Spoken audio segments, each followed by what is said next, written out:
Activision and Infinity Ward take you back to the front lines in the eagerly anticipated sequel to one of the most intense and realistic war experiences ever created, in Call of Duty 2.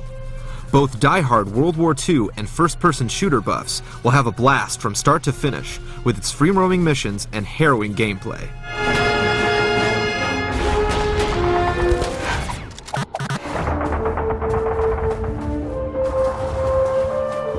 Like the first Call of Duty, you experience the drama of World War II from the perspective of Russian, British, and American soldiers.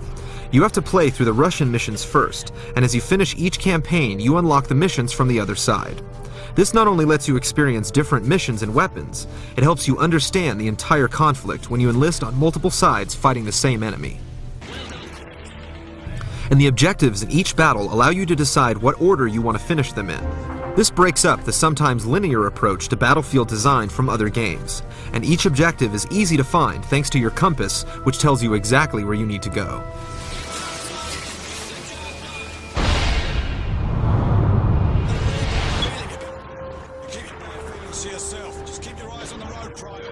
Call of Duty 2 gives you the opportunity to fill numerous roles in combat.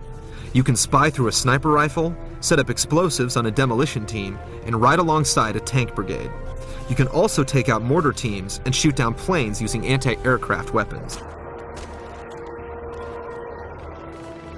Most of the weapons in Call of Duty 2 have been seen before, but this time the recoil and accuracy are more realistic, and moving stations have been integrated that include tanks, armored cars, and 88 guns. There's a new grenade indicator, which helps you escape the radius of a grenade's explosion. This is a nice addition to the game, but it would have been even better if you were able to use the indicator to find grenades and throw them back at the enemy. Your tasks in each mission are constantly changing, including sudden switches between offensive and defensive fronts. This keeps the action fresh and forces you to think strategically rather than just engaging in a run-and-gun approach. There are several new features in the sequel that should please fans of the original Call of Duty. One of these is the addition of smoke grenades, which should prove to be a key element to your survival. They're almost necessary in situations where you find yourself surrounded and outnumbered. The health system has also been upgraded and is now similar to Halo-style health regeneration. This is integrated well and lets you know when to take cover, but most importantly, it keeps you in the action rather than looking for health packs. This way, lad! Clear the gate, come on! One downfall of the game is the new save system, which autosaves for you at each checkpoint. Even though this should be a good feature, it will usually force you to replay parts of your mission, because the checkpoints are few and far between. The multiplayer mode features the original Team Deathmatch, Capture the Flag, Search and Destroy, and a new Headquarters mode, which is similar to King of the Hill. Headquarters challenges you to capture a designated area, and you gain points based on how long the base is established and controlled. The 16 multiplayer areas are huge and include 13 original maps and 3 classic remakes.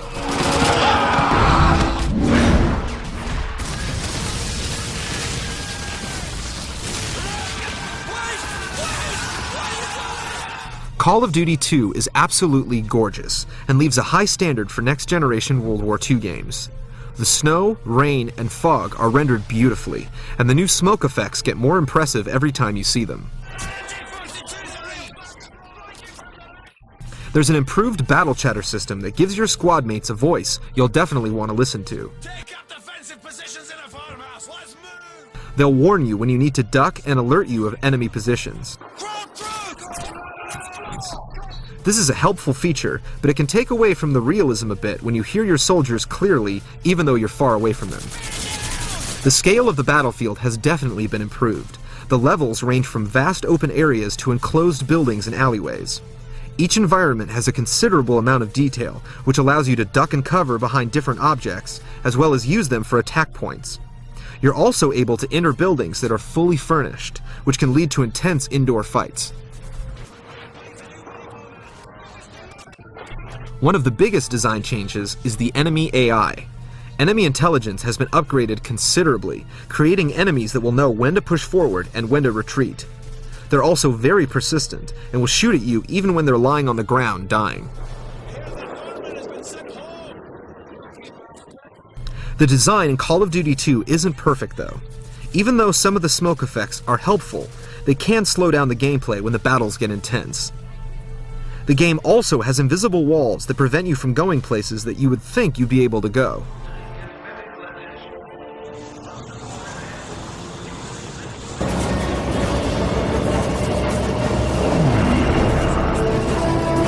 Call of Duty 2 is a solid World War II title and a worthy sequel.